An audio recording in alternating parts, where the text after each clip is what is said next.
la khaufun alaihim walahum mereka tidak akan mengalami ketakutan baik kehidupan dunia maupun kehidupan akhir. Bahkan para malaikat itu mengatakan ke wali-wali nahnu awliyaukum fil hayatid dunya wa fil akhir. Kita ini teman kamu, saudara kamu, mitra kamu.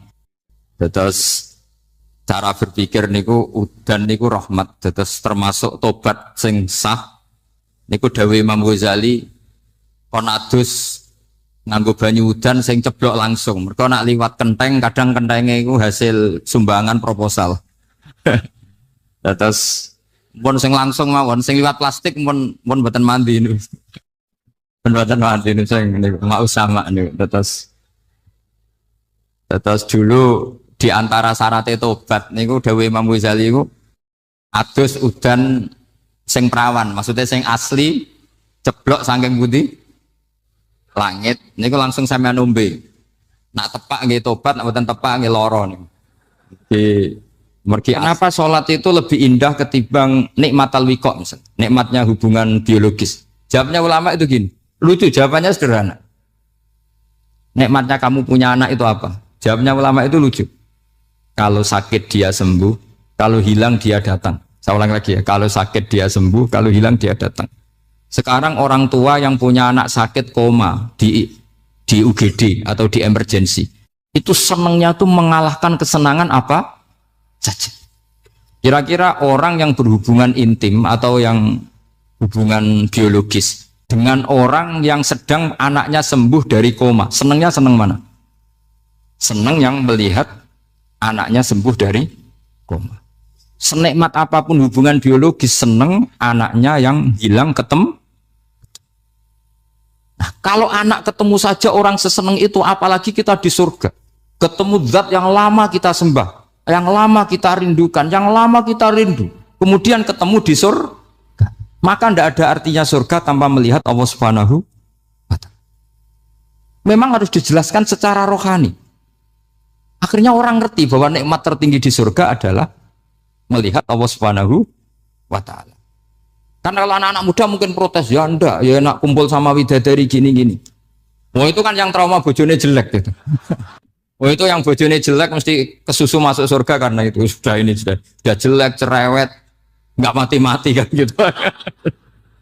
Terus dia ingin masuk surga mesti niate welek, mesti pikiran pertama itu kumpul widadari. Tapi ada ulama yang bikin analogi tadi. Misalnya istri kamu cantik. Kemudian anak kamu sakit, koma. Hubungan dengan istri sama dengar berita anak kamu sembuh, seneng mana? Seneng anak sembuh. Sama anak yang hilang, seneng mana? Anak yang hilang ketemu. Maka terus ulama bisa menjelaskan itu.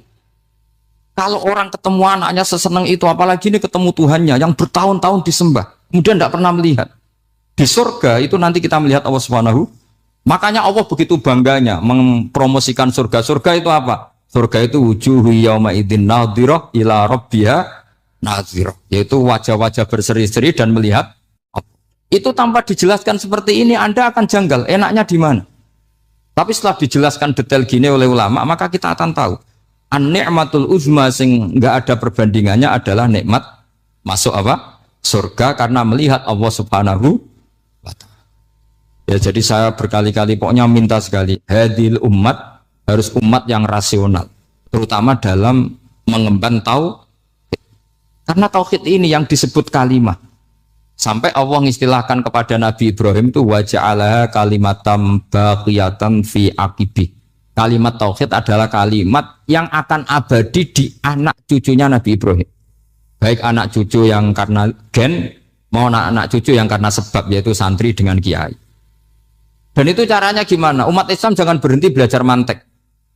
Makanya di MGS, di Qudsiyah, di TBS, semua pondok pasti ngajarkan mantek, di Bendan, ilmu logika. Itu tadi, kalau kamu tidak bisa menemukan tauhid dengan cara tadi, dengan cara al-alam mutaghayyir wa kullu mutaghayyir hadis labudan min bukhtis, paling tidak pakai ilmu yang dilakukan Rasulullah SAW. Itu masyhur itu. Saya sering cerita di mana-mana. Ada orang namanya Jubair bin Mut'im. Muhammad bin Jubair bin Mut'im. Itu dulu dia kafir. Dia orang pinter sampai dipasrai jadi negosiator untuk mengurus tawanan perang Badar yang ditawan Rasulullah SAW. ketika datang di Medina, delalah pas maghrib. Nabi baca wattur wa kitabim mastur. Di antara ayat yang dibaca Nabi itu am khuliqu min ghairi syai'in. Masa manusia sebanyak ini kemudian mereka diciptakan oleh ketiadaan. Min ghairi syai'in itu oleh ketiadaan. Masa alam raya yang wujud ini, alam raya yang punya eksistensi ini kemudian penciptanya adalah ketiadaan. Padahal wal adamu la yakhluqu wa la yu'assiru wa la kadza wa kadza. Tentu sesuatu yang tidak ada itu tidak bisa dikatakan sebagai pencipta. Wong nggak ada, jadi faktor saja nggak mungkin apalagi jadi pencipta. Itu Nabi habis sholat langsung beliau sungkeman, ya Muhammad, saat ini juga saya iman. Karena logika yang dibangun ayat yang kamu baca itu menghabiskan semua logika saya. Intinya logika tauhid itu akan mengalahkan semua teori non tauhid. Itu yang disebut bal naqdhifu bil haqqi 'alal batili fayadmaghuhu fa idza huwa zahid. Kebenaran tauhid itu akan menghancurkan kekuatan apa saja. Fayadmaghuhu itu di tafsir Tobari disebut dorbatan tasujud dimah. Satu pukulan sing sampai menjadikan otak itu hancur. Lainnya disebut damagho, dimah itu maknanya otak. Maka kamu jangan khawatir kalau Islam didiskusikan di Uni Soviet, didiskusikan di Kanada, didiskusikan di Korea, pasti kalimat tauhid akan mengalahkan kalimatul batil. Pasti ja'al haqqu wa zahaqal batil. Innal batila kana zahuq. Tapi syaratnya kita harus kuat. Makanya saya ini senang sekali yang namanya ngaji itu saya senang. Karena saya tadi bercita-cita ingin jadi dosen setelah mati. Karena di dunia sudah tidak jadi apa? Dosen. Saya ingin seperti Imam Amudi. Pertama ketemu Allah, beliau disuruh ngajar malaikat tentang ilmu apa? Matematika yang mengarah ke tauhid. Jadi diajarkan. Kamu tahu angka 2, angka 3, angka 4, semuanya bersumber dari angka 1. Berarti semuanya berawal dari 1. Nggak tahu setelah itu malaikatnya dites lagi apa enggak tahu. Pokoknya pas itu malaikat ya paham semua. Oke. Kayak apa hebatnya umat Rasulullah Shallallahu Alaihi Wasallam? Karena akalnya kuat. Sehingga kita harus kuat. Sehingga kalimat yang benar disebut kalimat haqqin 'alaiha nahya wa 'alaiha. Nah, kalimat yang salah disebut kaburat kalimatan takhruju min afwahim. Kalimat menjadi kalimat karena diucapkan. Tapi tidak menunjuk hakikat. Kayak ini misalnya, ini tutup, ini putih. Terus saya katakan hitam. Berarti saya mengatakan ini hitam sebagai kata-kata karena diucapkan, tapi tidak pernah menjadi hakikat karena hakikatnya ini putih. Itu hebatnya Quran. Makanya Quran kalau gue jelek orang kafir itu, gue jelek orang kafir itu sebut apa? Kaburas kalimatan takhruju min afwahihim. Tapi untuk kalimat tauhid dikatakan apa? Yusabbitu walladzina amanu bil qaulif tsabit fil hayatid dunya wa fil akhirah. Sebagian disebutkan wa ja'alaha kalimatam baqiyah.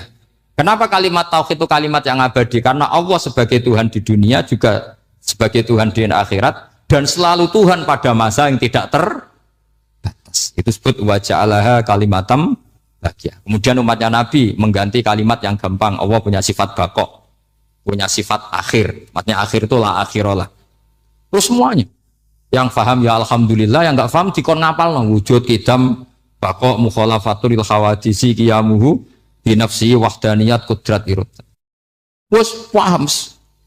Lah kok sing rada alim terus roh bedane iki sifat ma'ani iki maknawiyah. Cara Mu'tazilah ngene, cara ahli sunnah ngene. Oh itu sudah kejlimetan. Sementing wujud kidam. Nah, kenapa pertama yang disebut wujud? Karena yang membedakan kita dengan paham ateisme itu ya sifat wujud, yaitu mereka mengatakan alam raya ini dimulai dari ketiadaan. Wah, itu akal mana saja itu nggak bisa nerima, masa ketiadaan menciptakan sesuatu yang ada. Maka kata Ibnu Hajar al-Asqalani ketika mentafsirkan mensarai hadis salasun mangkunna fihi wajata halawatal iman. 3 hal ini kalau kamu paham maka menemukan manisnya iman. Manis itu enak. Terus kata Ibnu Hajar al-Asqalani, saya masih ingat betul dalam sarahnya Fathul Bari, wa yusamma inda ahlil aql, misalnya al-iltizat al-aqli. Agama ini mengajarkan kenyamanan cara berpikir. Coba kalau sampean seorang doktor atau seorang profesor atau seorang pinter, kemudian kamu dipaksa mengimani bahwa alam ini diciptakan oleh ketiadaan, itu bisa tidur gak? Oh, tidak bisa tidur. Sampean misalnya orang pinter, dididik di kampus atau dididik di pondok, alam ini yang wujud, yang menciptakan itu sesuatu yang tidak wujud. Kamu bisa tidur enggak kira-kira? Ini guru apa? Ini sarap ini. Mosok hadil maujudat khalaqahal adam. Sesuatu yang wujud diciptakan ketika. Tapi agama ini membawa sesuatu yang menyenangkan untuk akal. Yaitu hadhil maujudat khalaqaha wajibul wujud. Maujudat yang wujud ini diciptakan super maujud. Yaitu oleh bahasa pondok disebut wajibul wujud. Kan terus seneng. Wajar dong kalau sesuatu yang ada diciptakan oleh yang ada. Lah tentu ada pencipta, terus ada super, disebut wajibul wujud. Kan terus enak. Nah, itu kata Ibnu Hajar al-Asqalani disebut wajadah halawatal iman. Sehingga kita tidak usah khawatir. Makanya saya itu termasuk orang yang nggak khawatir. Apapun rusaknya dunia ini, kacaunya dunia ini akan kalah dengan kalimatut tauhid. Karena kalimat ini ketemu apa saja pasti menghancurkan. Yaitu disebut bal naqdhifu bil haqqi 'alal batil fayadmaghuhu fa idza huwa zahid. Kalimat hak ini akan menabrak apa saja. Dan yang ditabrak pasti hancur. Makanya sama tidak usah khawatir misalnya ada negara ateis di Cina, di Korea. Kita yakin asal yang diteliti itu agama Islam pasti menang. Nah, yang susah kalau yang diteliti orang Islam. Itu susah. Karena yang copet kadang-kadang ya umat. Apalagi di negara yang mayoritas muslim, nanti copetnya, premannya, koruptornya, semuanya beragama Islam. Makanya kita hanya punya pilihan dua itu, umat Islam dan Islam yang kumat itu dok. Kalau tidak umat Islam, ya Islam yang kumat. Tapi kalau kalimat tauhid itu kalimat yang aman, tak jamin. Tak jamin 100%.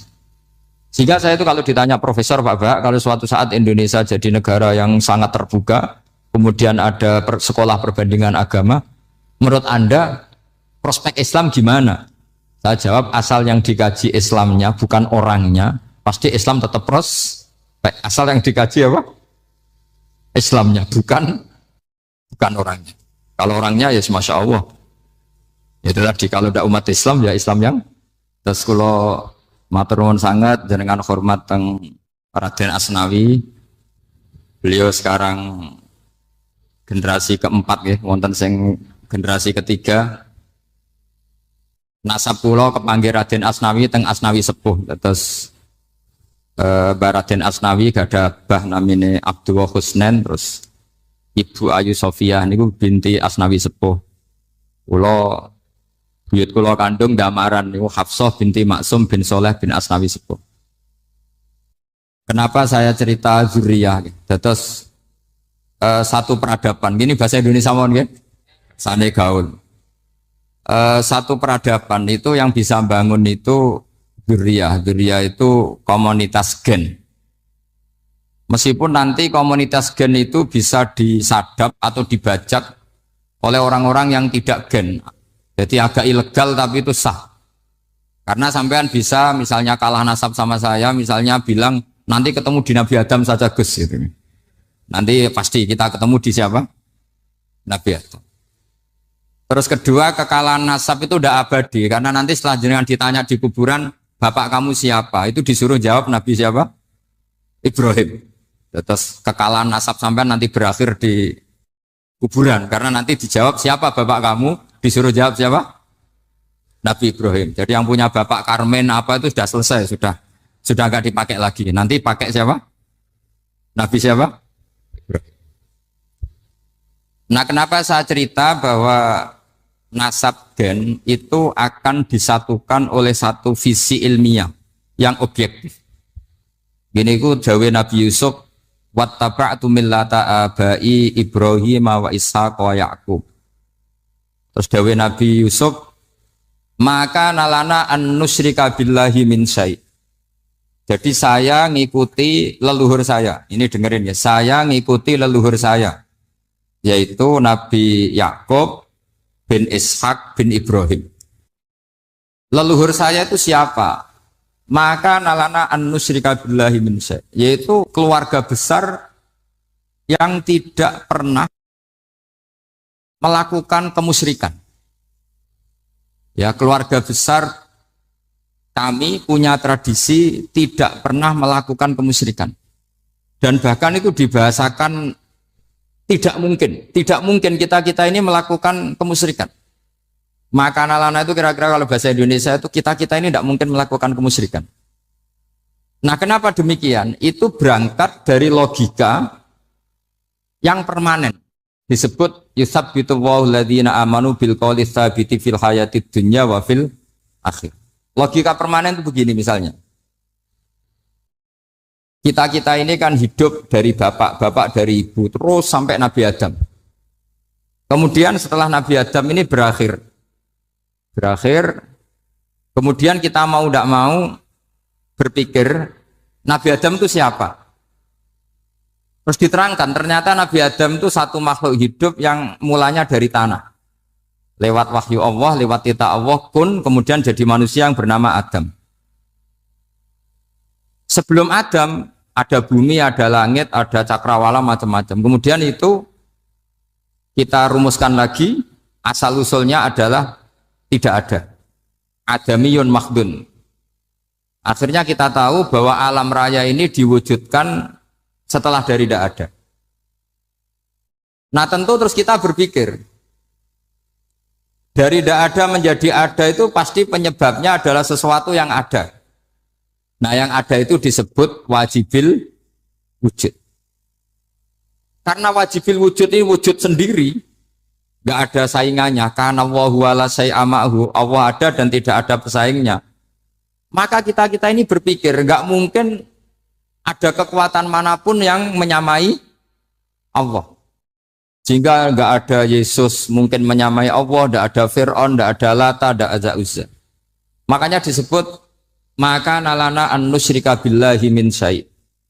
Kita ini tidak mungkin melakukan kemusyrikan.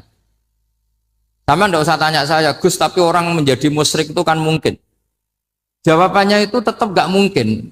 Kemusyrikan itu satu teori yang nggak mungkin. Tapi kalau orang musyrik itu mungkin. Tapi karena kita kenal yang membawa beliau banyak ke Korea. Saya itu beli pesolatan tuh bukan 1, 2 sampai 2 kerdus, 3 kerdus. Itu mulai saya niai sampai sekarang. Tak bawa ke Sragen, ke Solo 3, termasuk tak bawa ke Korea.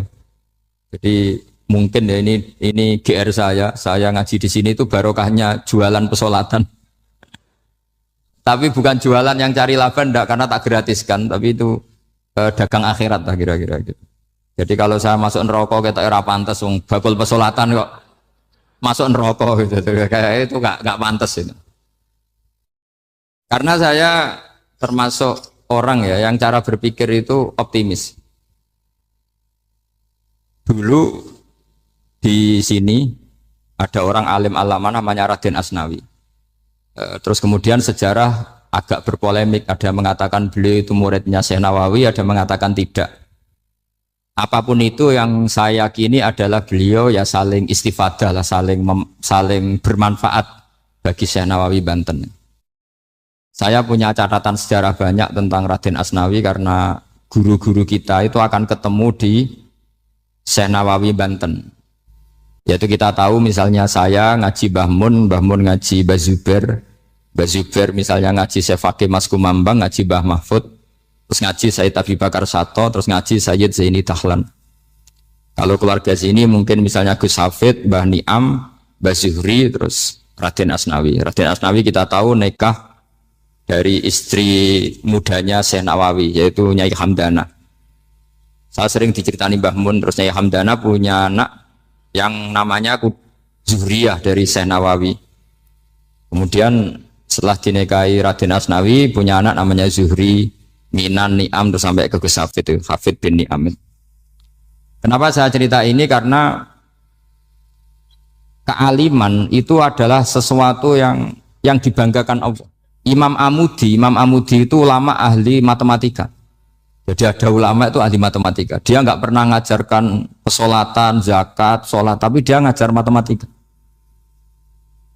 Kemudian dari matematika itu beliau menjadi ahli tauhid. Sehingga nanti Mungkar Nakir itu nggak akan tanya dia marrobuka wa manabuka, karena dia punya rencana. Yang ngajar tauhid itu saya, kata. Jadi kalau dia malaikat akan merebuka, pangeran kamu itu siapa? Malaikat malah dilawan. Kamu pernah ngajar tauhid? Saya ini guru tauhid. Singkat cerita, saking keramatnya Imam Amudi, kata Allah, ya Amudi, presentasikan ilmu tauhid yang lewat jalur matematika ke semua malaikat saya. Semua malaikat saya tahu cara berpikir matematis. Karena malaikat itu imannya itu iman mauhibah, karena dia malaikat, ya iman karena tahu neraka, tahu surga, terus dia iman. Kalau kita enggak, kita iman tuh pakai logika, jadi lebih keren. Loh betul. Malaikat itu ketika bangga, ya Allah, apa ada orang yang imannya di atas kita? Jawabnya Allah ada. Siapa? Ya orang-orang kudus, kata Allah. Kira-kira gitu. Kenapa? Ya betul. Karena kamu iman saya itu wajar, kamu tahu saya. Tapi mereka nggak tahu saya, tapi iman. Kenapa bisa iman ya Allah? Karena mereka punya logika, punya akal. Akhirnya Imam Amudi disuruh sama Allah presentasikan logika tauhid kamu lewat jalur matematika. Malaikat disuruh dengerin semua. Isma'u ya malaikati, ini mimpinya wali. Terus Imam Amudi mulai mengajarkan nisbatul isnaini ilal wahid wa nisbatus salasa wal arba'ah ila ma la nihayatalah, niku binisbatin wahidah, yaitu far'un minal asli wa wa al wahid.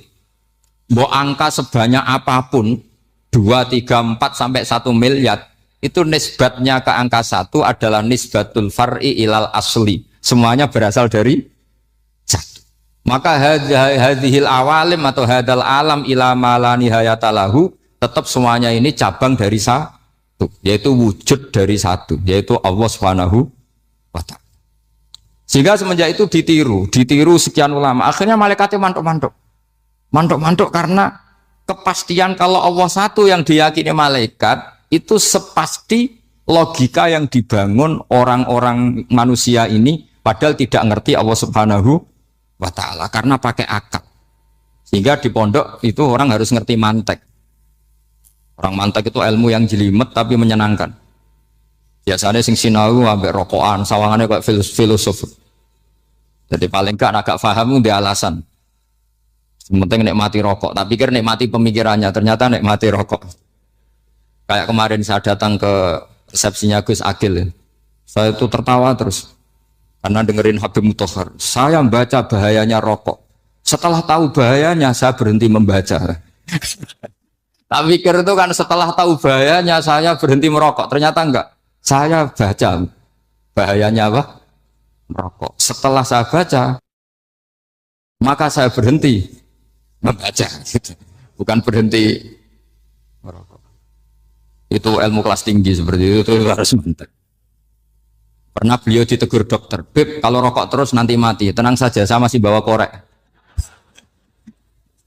Dikira itu kan orangnya yang mati, ternyata beliau enteng saja. Santai aja dok, saya masih bawa korek. Jadi saya bukan nyarankan santai rokok, tapi orang rokok itu memang punya logikanya sendiri. Kalau Banafek Hajen itu masih pernah bahas saya juga. Karena Banafek juga turunan Mbah Mutamakin. Hak, rokok itu haram tau ora? Nak cara kula darani haram sebuti bah. Lah iya, nak haram ya bener aku. Mulane tak obong, barang haram apike diobong. Jadi saya tuh gak, saya sama orang-orang sepuh itu tidak pernah menang. Jadi apa ya? Mereka itu orang yang sudah lama gimana ya? Mau dikatakan bulat itu ya, tapi memang nggak pernah kalah mereka. Ada satu kiai, masih misananya Mbak Nafek. Ini rokok 2 katanya. Bagi yang nggak ngerokok berarti membiarkan 2 haram masih. Bagi yang merokok berarti mengurangi haram. Kalah lagi saya. Jadi saya tuh pernah dibully 2 mbah saya. Karena 2 mbah saya ini rokok semua. Akhirnya saya sing nom ngalah gitu. Karena saya tidak mungkin bilang sing waras ngalah karena kalah sepuh gitu. Jadi ya sudah, mau tidak mau harus bilang sing nom.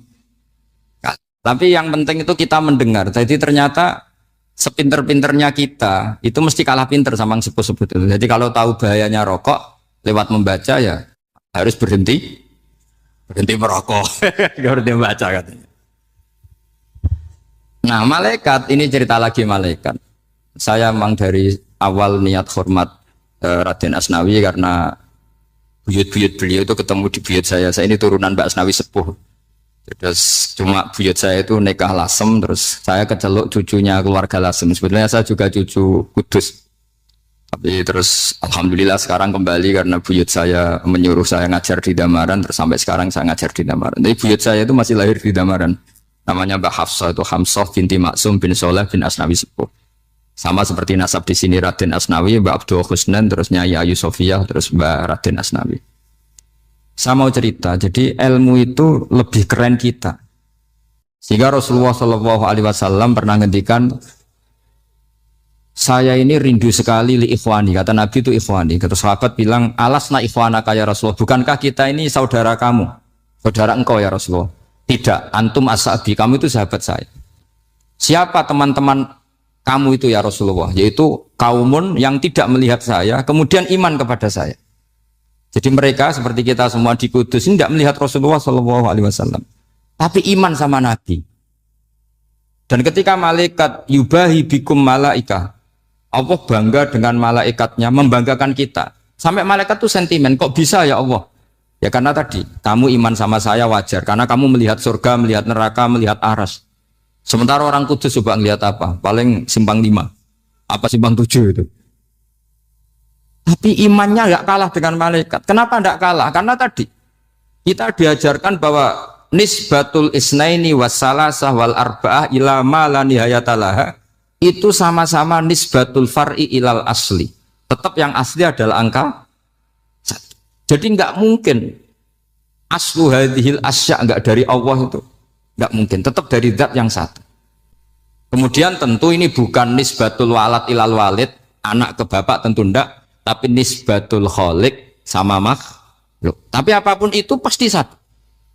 Sehingga Imam Amudi akhirnya masuk surga lewat jalur itu. Tidak usah lewat pertanyaan man rabbuka wa man nuka. Kelasnya disuruh ngajar malaikat. Saya punya rencana jadi pengajar malaikat nanti itu kan. Jadi orang-orang Kudus yang dapat barokahnya Raden Asnawi nanti jangan mau kalau ditanya man rabbuka wa man nuka. Kelasnya itu harus apa? Jadi gurunya malaikat. Karena bapak kita Nabi Adam itu keren. Nabi Adam itu adalah orang yang disuruh Allah dipresentasikan, dibanggakan Allah di depan para malaikat. Ketika ada malaikat yang agak hasud, tapi itu tidak malaikat papan atas, malaikat yang kebanyakan. Itu kan agak gak terima Nabi Adam jadi apa? Khalifah. Sampai malaikat ini usul ataj'alu fiha mayusidu fiha wasfikut. Makanya kalau saya protes sama malaikat itu malaikat yang ini, bukan Jibril sama Israel. Kalau protes Israel bahaya ya. Bisa dihabisin. Saya pernah ditanya seorang kiai, Gus jenengan gojlok malaikat kok berani? Ya karena malaikat yang jenis ini pernah gojlok Nabi siapa? Adam. Enggak percaya kalau Nabi Adam itu layak mimpin sampai protes ataj'alu fiha may yufsidu fiha wasfikut. Tapi apa yang terjadi? Allah mengajarkan satu ilmu di Nabi Adam kemudian disuruh meresentasikan. Qala ya Adamu ambihum bi asma'ihim. Adam, coba kamu presentasikan ilmu kamu. Lah Nabi Adam fasih mempresentasikan ilmu. Kata Allah, kamu bisa enggak sepinter Nabi Adam? Enggak bisa ya Allah. Makanya sudah saya bilang, ini a'lamu malah. Saya lebih tahu siapa yang layak mimpin. Jadi layak mimpin itu pertama harus kuwatul ilm. Ilmunya itu harus kuat. Nanti saya akan cerita hubungannya Raden Asnawi dengan Syekh Nawawi. Apa itu hubungan teman, apa murid guru, itu memang masih jadi polemik sampai sekarang. Kalau saya ya keyakinan saling istifadah. Ini bahasa netral, tidak murid guru tapi saling apa? Istifadah. Kata Syekh Nawawi dalam tafsir Munir itu, ilmu itu nomor 1. Sehingga beliau setiap ada ayat fa inna hizballahi humul ghalibun, beliau pasti menafsiri bil hujjah wal barohin la bisaulah. Saya masih ingat betul takbirnya, memang saya hafalkan. Tapi bukan untuk modal pidato, bukan modal sebagai wong alim. Kalau pidato gampang. Pidato itu semua orang bisa. Kalau jadi orang alim itu tidak gampang. Lebih susah lagi wong alim berpidato. Itu kalau nggak pernah mbah saya tidak mau. Karena memang saya terkenal nggak suka pidato. 1 memang nggak bisa. Nomor 2 tidak ingin. Nomor 3 ya rugi. Karena pidato itu nasib-nasiban. Kalau nasib baik kamu tidak paham itu, wah Gus Ba ilmunya tinggi sehingga kita tidak paham itu kalau nasib baik. Kalau nasibnya ada baik, nak ngendikan bulat sama itu tepat-tepatan. Dan Syekh Nawawi itu benar, Raden Asnawi juga benar, semua guru-guru kita benar. Karena agama ini sebetulnya bukan masalah negara, tapi masalah logika yang sehat. Uni Soviet itu pernah mengkooptasi Uzbek, Ceknya, Tajikistan. Itu 100 tahun. Orang dipaksa ateis. Tapi orang-orang Uzbek, saya sering ketemu lama Uzbek, kadang ketemu di Korea, kadang di Malaysia. Orang-orang Uzbek itu punya basement di bawah tanah. Kemudian di bawah tanah ini mereka ngajarkan tauhid.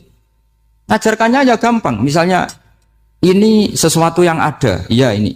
Ini ada penciptanya enggak? Ya ada. Siapa? Tukang katanya. Yang penting itu enggak ada logika bahwa sesuatu yang ada disebabkan oleh ketiadaan. Lah orang komunis, orang ateis itu orang yang mengatakan alam ini didahului oleh nihilisme, oleh adamiyah. Masuk akal enggak sesuatu yang ada, penciptanya sesuatu yang tidak ada. Sehingga orang anak-anak Uni Soviet itu enggak pernah kepikiran membenarkan ateis, itu enggak pernah. Bareng Uni Soviet ada itu Glasnost Perestroika itu kemudian hancur, semuanya langsung menjadi negara Islam, termasuk Uzbek, Tajikistan, karena diajari ilmu. Bahwa ilmu itu yang enggak pernah kalah oleh negara. Sehingga saking pedenya Rasulullah SAW ketika Sulhul Hudaybiyah, ini agak jelimet, tapi gampang dicerna. Sulhul Hudaybiyah itu satu perjanjian yang semuanya merugikan Rasulullah. Yaitu kalau orang kafir masuk Islam disuruh kembalikan ke kafir, karena kafir itu bagi mereka habitat. Islam itu hal yang baru. Tapi kalau orang Islam menjadi kafir, nggak boleh kembali Islam, berarti kembali ke habitat. Semua perjanjian itu merugikan. Sampai masyhur Sayyidina Umar protes ke Rasulullah, jenengan masih nabi. Itu kan ekstrim tanya. Jenengan sampai sekarang masih nabi? Ya, saya masih nabi. Kenapa tanya demikian? Karena semua perjanjian merugikan Islam, menguntungkan orang apakah? Semua sahabat sebetulnya persis Sayyidina Umar protes, kecuali Abu Bakar. Lama-lama akhirnya di antara perjanjian itu berbunyi begini. Tapi saya minta satu hal. Orang boleh mendiskusikan Islam tanpa tekanan. Itu saja permintaan Nabi.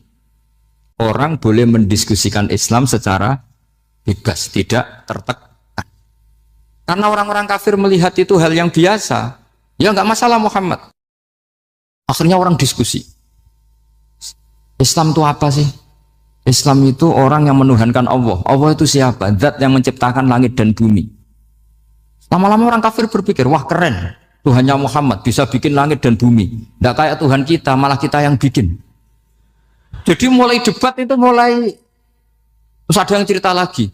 Saya pernah loh nyembah Lata, pas itu dikencingi luwak. Masa ailahun ya bulu ali sa'laban, masa Tuhan kok dikencingi luwak?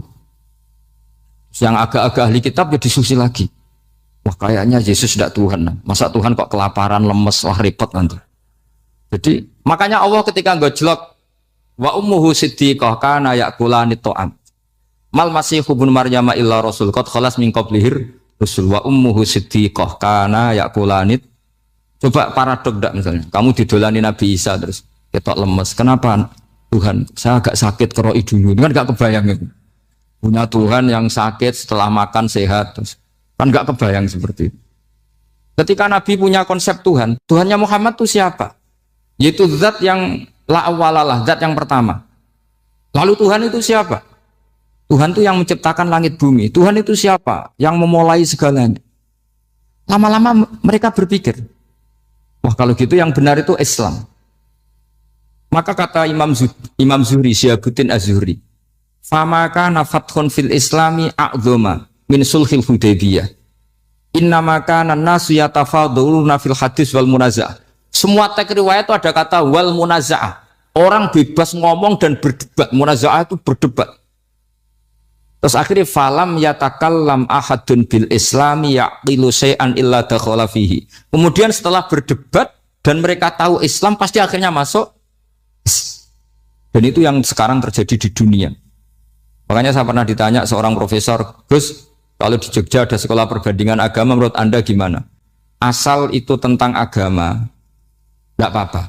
Tapi kalau yang dibandingkan umat Islam itu jangan. Karena nanti kalau di Indonesia kira-kira yang copet itu ditanya agamanya juga Islam, yang koruptor juga Islam. Jadi kalau yang dikaji Islamnya nggak apa-apa, tapi orangnya jangan kata saya. Karena yang bulat ya Banyak yang nggak sholat ya banyak. Tapi kalau Islamnya saja, misalnya adu konsep tentang Tuhan. Masyhur kita mungkin banyak yang melihat itu debatnya Stanley Fischer sama Ahmad Didat itu. Tuhan kamu siapa ini itu sama Didat cerita Tuhan saya itu lam yalid walam yulad walam yakul lahu kufuwan. Itu spontan ada seorang mahasiswi bilang sepertinya Tuhan Anda lebih menarik ya.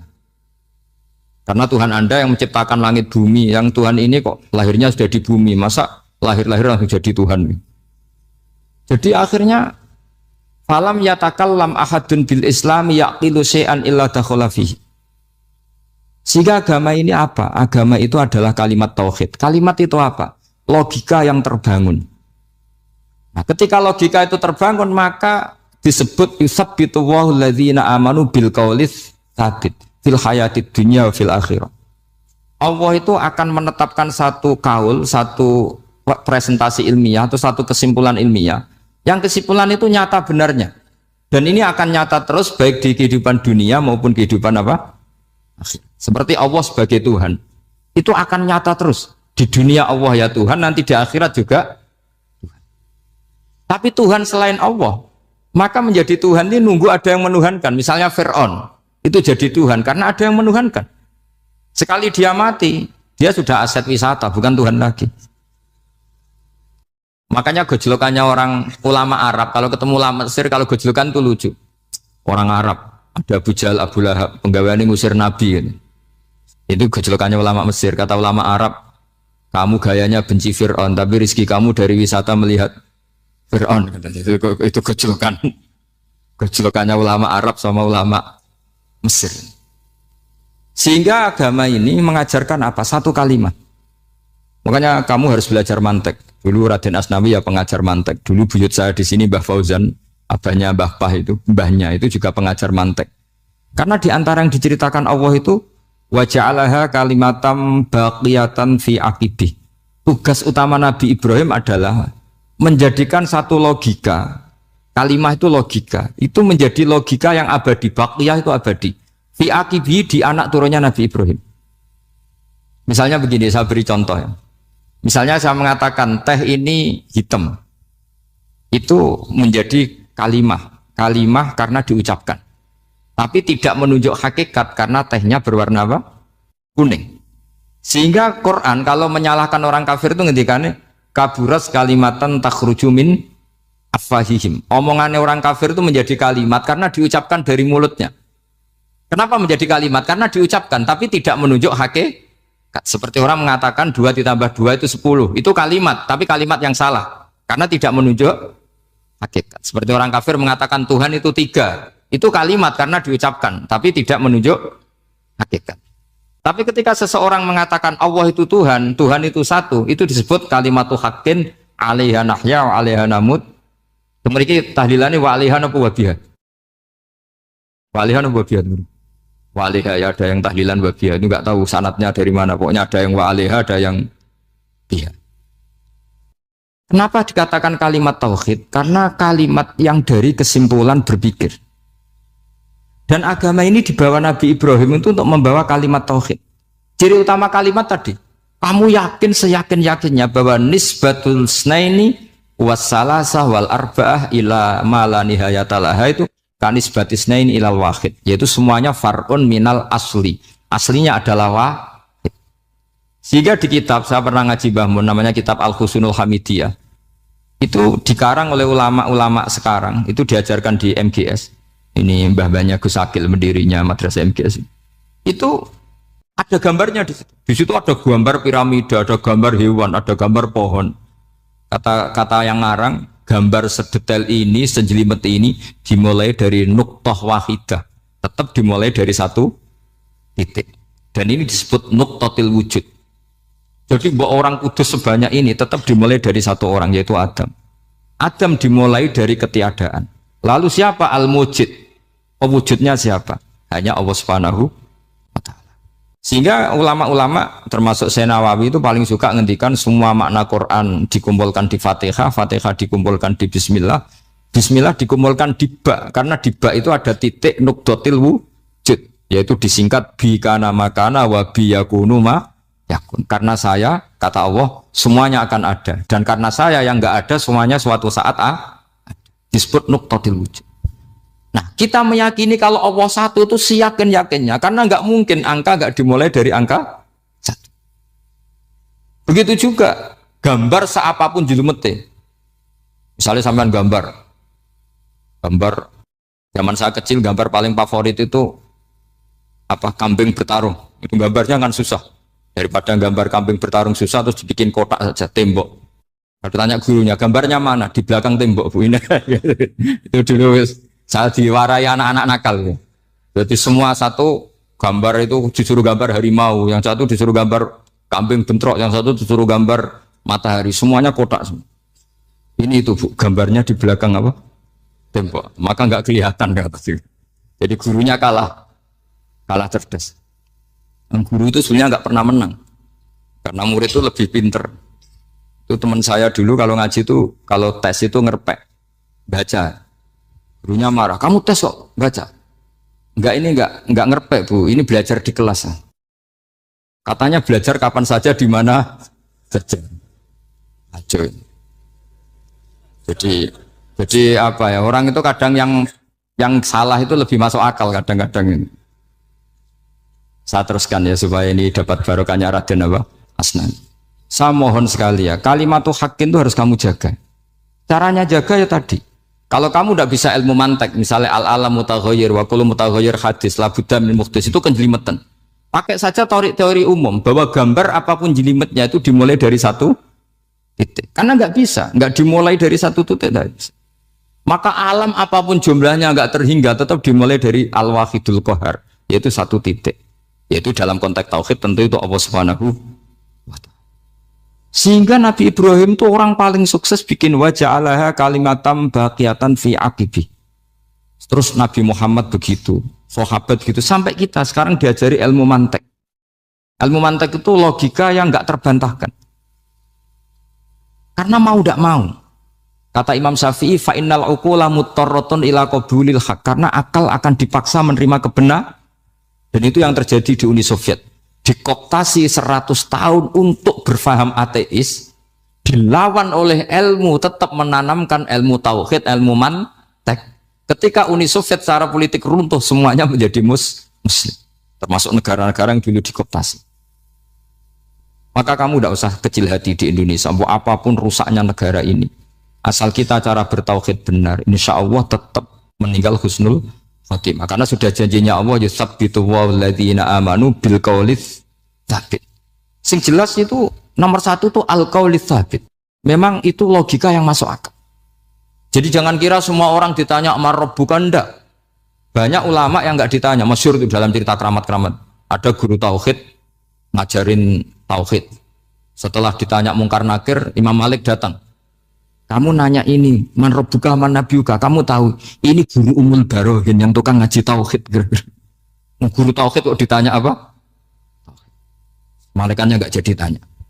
Dan saya percaya cerita-cerita seperti itu karena secara umum itu ala inna auliya Allahi la khaufun alaihim wa lahum yahzanun lahumul busyra fil hayatid dunya wa fil akhirah. Artinya kalau wali itu kok ditanya mungkar nakir berarti ngalami ketakutan. Karena di situ kan digambarkan mungkar nakir itu sewangar, bawa godam. Kalau yang tanya nggak bisa dipukul sampai ajur sak walang-walang. Pokoknya ceritanya kan seru seperti itu. Nah itu kalau betul begitu terus ayat la khaufun alaihim wa lahum yahzanun kayak apa? Makanya dalam kitab Nasoihul Ibad itu ada cerita ini. Sampean boleh nggak sependapat dengan saya, tapi semoga nasib sampean nanti digebuki malaikat. Karena orang itu akan mengalami seperti yang dirasakan. Anak indadoni abdibi. Saya tidak bayangkan akan mengalami itu. Makanya saya ini ngajar tauhid terus. Paling tidak kalau ditanya marbuka mana buka, sampean tahu profesi saya. Saya ini pengajar tauhid. Dan biji saya 9. Dulu saya di MGS, kalau ada teman bijinya tauhid kok 4, sekali swargo, tauhidnya jeblok. Jadi kalau bijinya 4 sekali swargo, tauhidnya apa? Jeblok. Tapi yang bijinya 9, yang di swargo, tauhidnya itu, saya dulu bijinya 9. Terus 9 terus sampai tamat. Karena nggak ada biji 10. Karena kalau 10 itu kan terlalu sempurna, nggak baik lah manusia kok sempurna gitu. Jadi sudah 9 aja kan. Tapi sebetulnya pantasnya ya dapat 10. Bemergo saake, bemergo tenan enggak tahu saya. Di Nasihatul Ibad itu ada cerita gini, dan saya percaya itu di sarahnya itu. Juga di sarah apa itu yang disarai Senawawi itu. Pokoknya saya kalau ingat Raden Asnawi pasti ingat Senawawi. Saya tidak memastikan apa murid guru apa saling istifadah, yang jelas itu teman dekat, teman fil ilm. Sayyidina Ali itu pernah minta kasyaf sama Allah. Saya percaya tidak semua orang alami marab buka ditanya itu. Ya Allah, saya minta kasyaf. Kasyaf itu ngerti alam gaib. Ingin tahu Umar. Jadi diam-diam Sayyidina Ali itu ya mangkal sama Sayyidina. Wong kok keras ingon. Agar wong kok tahu disentak, jajal wani nyentak malaikat Tora, itu kata Sayyidina. Jadi dia minta kasyaf karena kenangannya dia melihat Umar itu semua orang pernah disentak sama Sayyidina Umar itu. Sayyidina Ali minta kasyaf, ya Allah saya ingin melihat Umar menghadapi mungkar nakir. Masih garangkah apa enggak? Itu dah, itu tidak. Minta kasyaf. Pas kasyaf beliau bangun dari kubur, duduk. Dilihat sama Sayyidina Ali ini ngalami kasyaf. Sama ndak usah tanya. Enggak wali kok tanya, ya sudah pokoknya percaya aja. Akhirnya malaikat mungkar nakir datang. Itu di situ digambarkan matanya itu kalkidril mughalla, kayak apa itu panci yang dibakar. Wah, wow, seru. Semua nang Sayyidina Ali. Baru ini kamu akan takut gitu. Tapi ternyata enggak. Umar bangkit disentak orang tua itu. Kamu tahu menghadapi siapa? Yang sopan. Wah, sontak. Kaget malaikatnya itu karena nggak pernah ngalami disentak, mungkin itu pertama. Kaget. Memangnya kamu siapa? Saya ini teman kekasih Tuhanmu. Saya yang diandalkan temannya sebenarnya bukan dia. Ana sohibu habibillah. Saya ini temannya kekasihnya Allah. Jadi dia mengandalkan temannya sebetulnya, bukan mengandalkan dirinya. Oh, kamu temannya Nabi Muhammad? Iya, saya Umar, temannya Nabi Muhammad. Kamu harus hormat sama temannya kekasih Allah. Terus mulai itu. Akhirnya matur Allah, ya Allah, apakah prosedur seperti ini bisa dinego? Sama Allah, oh iya katanya. Kamu kalau menghadapi kekasih saya jangan seperti itu katanya. Semenjak itu beliau sopan santun, dua mungkar nakir itu. Jadi ini berita gembira. Jadi sebetulnya itu enggak. Tapi kita ini kan enggak punya nyali nyentak mungkar nakir. Semoga dengan gelar kita doktor tafsir, doktor tauhid gitu, atau paling enggak guru kudsiyah tauhid gitu, atau siswa terbaik dalam materi tauhid itu harus kamu bawa status. Jadi sehingga nanti ini saya ranking 1 tauhid, masa masih ditanya marbuka waman nabi. Dan itu menurut saya sah. Sampean enggak usah protes takbirin di, susah usah takbiran. Pokoknya takbirnya adalah wali-wali itu la khaufun alaihim walahum. Yes, mereka tidak akan mengalami ketakutan baik kehidupan dunia maupun kehidupan akhir. Bahkan para malaikat itu mengatakan ke wali-wali, nahnu awliyaukum fil hayatid dunya wa fil akhir. Kita ini teman kamu, saudara kamu, mitra kamu. Masa mitra kok nutui itu kan nggak fair. Dan menurut saya paling efektif itu apa? Kamu harus punya rumus tauhid kayak Imam Amudi menemukan Tuhan. Imam Amudi itu menemukan Allah itu lewat ilmu matematika. Dan itu Allah saking senengnya disuruh ngajari para malaikat. Wa ya malaikati isma'u. Kamu harus mendengar, ini orang alim saya yang ahli matematika. Tapi justru itu ngerti bahwa asal usul alam itu minal wahidil qahar. Dari zat yang satu. Akhirnya Imam Amudi mulai ngajar tuh. Nisbatus naini wassalah sawal arba'a ila mana nihayatalaha iku kabeh iku far'ul wahid. Akhirnya malaikat mantuk-mantuk. Nah, iman seperti itu akan setingkat keyakinannya dan keakurasiannya sama dengan imannya para malaikat. Makanya Nabi ngendikan tubaliman amana bi walam yaroni. Sebagian riwayat disebut sab amarot. Nabi ngendikan sampai 7 kali. Benar-benar keren orang yang tidak melihat saya kemudian iman kepada apa yang bisa menemukan itu? Hanya A. Misalnya contoh paling gampang ya yang dialami para ulama. Ya saya ulang lagi yang dialami para ulama ketika menemukan ilmu ya yang menjadikan mereka mahabbah Rasulullah Shallallahu Alaihi Wasallam. Nabi itu paling suka itu sholat.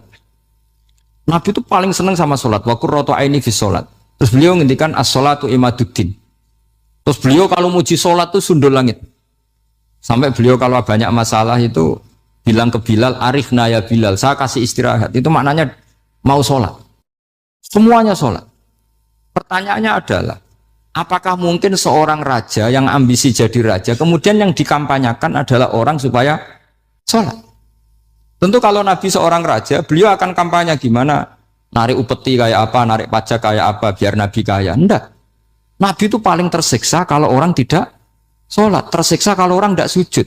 Loh, kalau beliau seorang raja, ngapain mempopulerkan sholat? Maka makna sholat Imaduddin adalah sholat itu tiang agama. Maknanya tiang agama, kamu akan tahu betul kalau dia seorang nabi. Karena apa? Yang diajarkan adalah sholat.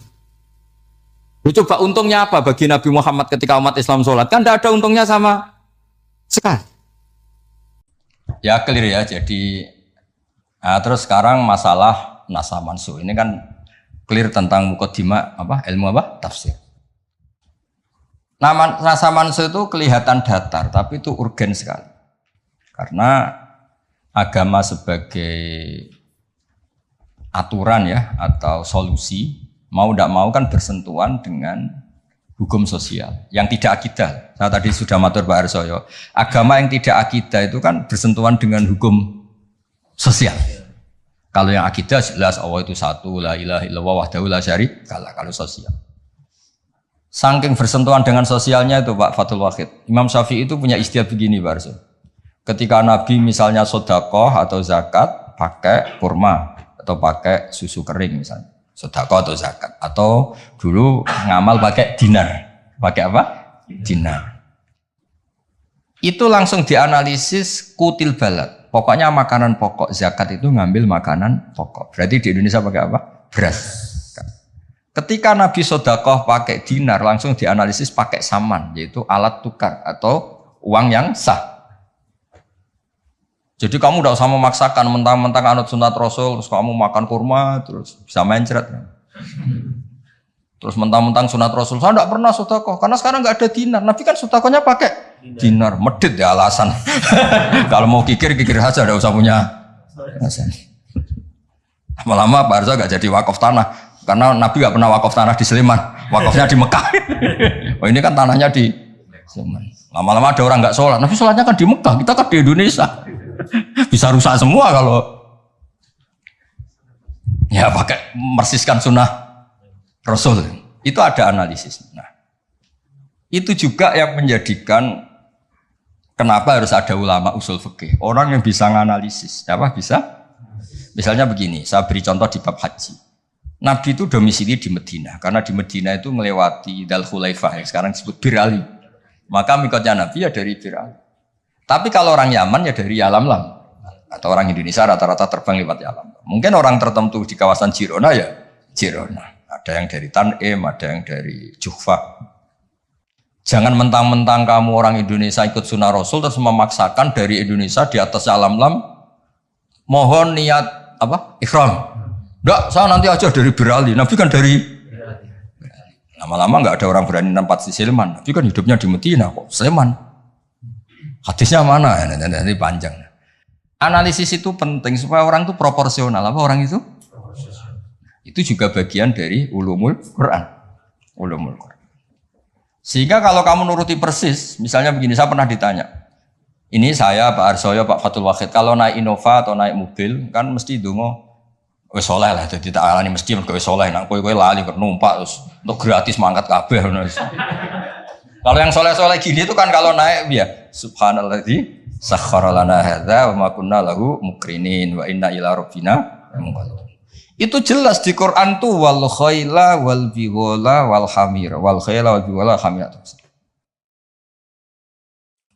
Jelas yang dicontohkan di situ ya kendaraan itu ya unta, khimar, kuda.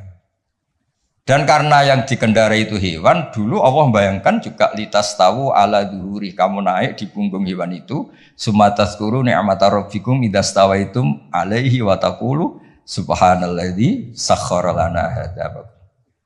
Terus kamu sekarang naik pesawat, naik Innova, ini kan tidak kuda, ini kan tidak unta. Jadi gak usah doa itu, karena doa itu untuk apa? Naik kuda atau unta. Ya kacau semua kalau gitu. Makanya dibutuhkan ilmu namanya usul fikih. Usul fikih itu kira-kira analisis. Yang dilakukan Nabi itu jenis ubudiyah makhdoh sehingga nggak bisa dinego, atau jenis produk sosial, atau jenis kalau produk sosial ya tadi sudah musyawarah sama Pak Arsa tadi ya kontekstual atau apa kondisional namanya produk apa? Nanti lama-lama gini, pakai mit jangan, Nabi dulu gak pernah pakai mit. Bid'ah itu panjang nanti ceritanya panjang. Ya jadi seperti sekarang kembali ke nasab mansuh. Kenapa saya terangkan ini dulu? Karena begini, ada ayat yang berlawanan 180 derajat sekalipun. Kalau masih bisa dianalisis karena produk sosial, itu kategorinya tidak nasab mansuh. Kecuali sudah gak bisa dianalisis pakai analisis tadi. Misalnya begini Pak Arsoyo. Ada ayat itu qatiluhum, kalau ketemu musuh itu beranikan kamu berani perang, duel. Tapi ada ayat fa'fu anhum wasfah, abaikan saja, maafkan saja. Dan sama-sama pernah terjadi. Nabi, sahabat dulu dipakai bal-balan Abu Jahal di Mekah, nggak melakukan perlawanan. Tapi setelah periode Madinah melakukan apa? Perlawanan. Kata banyak ulama, seperti itu golek nang bab nasaman golek niku. Seperti itu produk analisis. Ketika Nabi lemah dan jumlahnya baru 6, baru 10, kan nggak mungkin ada perintah boleh perang atau harus perang karena ini nggak realistis, apa? Nggak realistis. Sehingga ayat-ayat Makkiyah rata-rata ya produknya fa'fu anhum wasfa, maafkan saja, ya. Paham ya? Tapi ketika di Medina udah punya orang gagah berani, sahabat-sahabat Ansor jumlahnya besar, komunitasnya besar. Terus digobal-balan menengahnya kan ya lucu. Lucu kan? Lucu. Itu kan ada konteksnya, Pak. Ada konteks. Nah, kalau seperti itu maka nggak perlu dianggap ayat fa'fu anhum wasfah dinasah pakai ayat perang.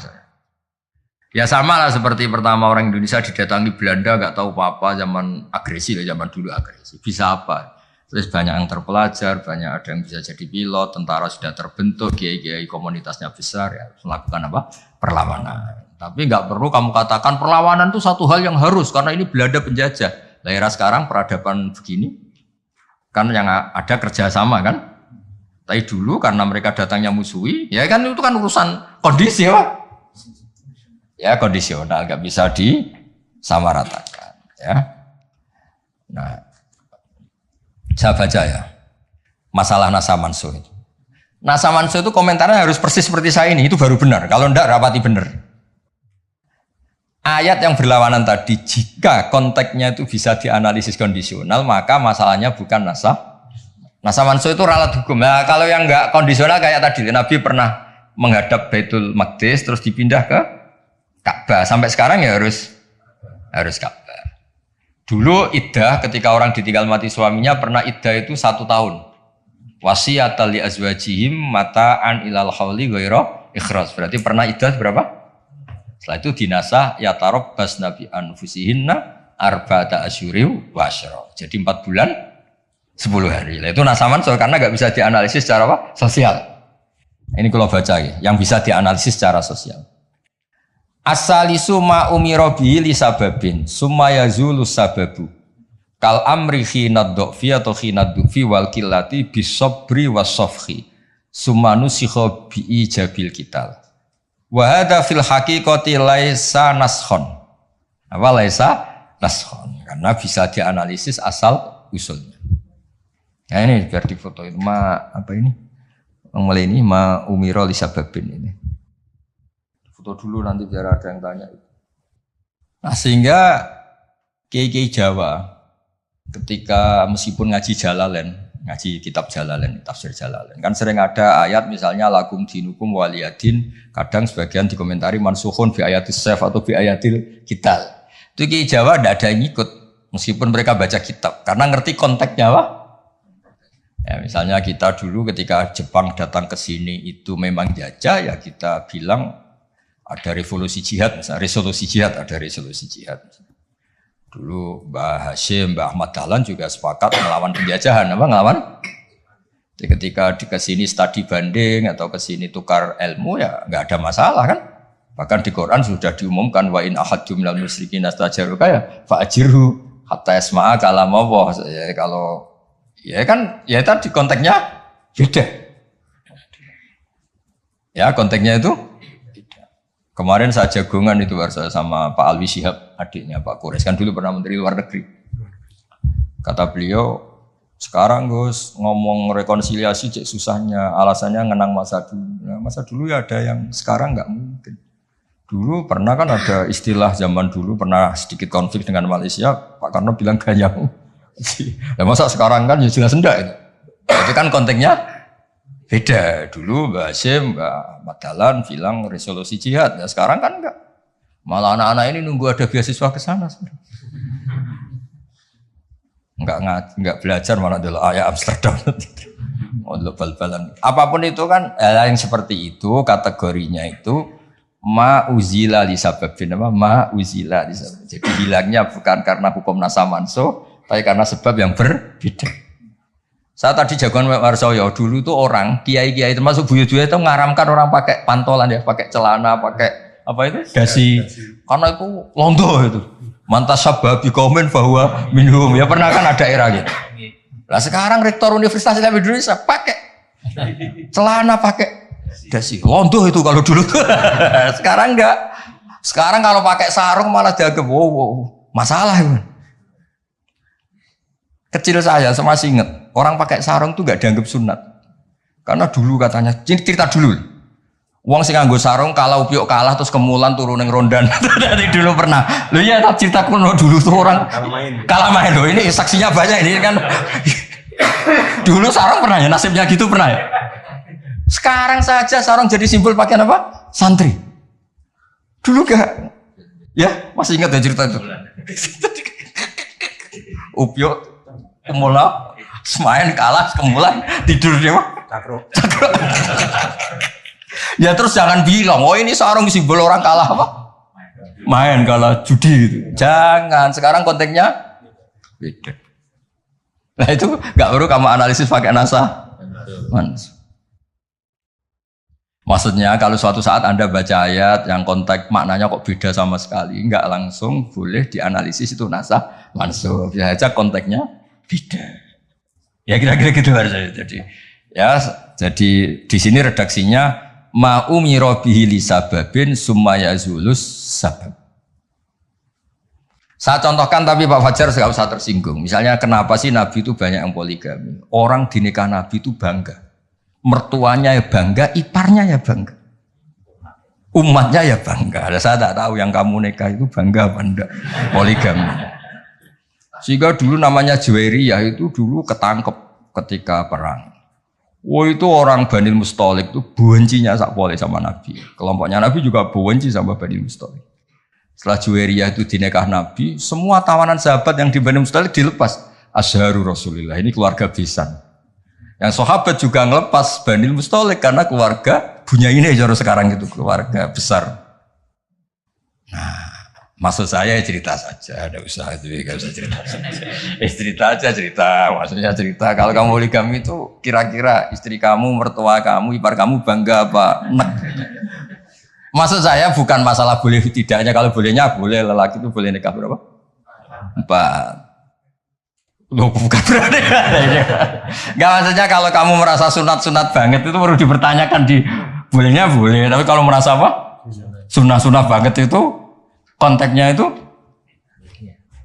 dong ya. Udah usah diterusin itu banyak enggak siap. Inginnya yang di belakang tuh kalau boleh boleh aja Gus, enggak usah catatan-catatan ya gitu. Syarat dan ketentuan berlaku. Ya sudah pokoknya ini ngaji rileks ya. Sekarang ini masih ada waktu 30 menit. Sekarang tentang mukjizat karena ini yang paling panjang itu tentang apa? Mukjizat. Saya sengaja saya letakkan di akhir. Saya baca takbir orisinilnya dari hadis Rasulullah SAW di Shahihul Bukhari. Saya ulang lagi di kitab Shahihul Bukhari. Nah, di kitab Shahihul Bukhari nomor hadisnya itu 4.981. Kamu sudah hafal berapa? Ya, nomor hadis berapa? 4.981.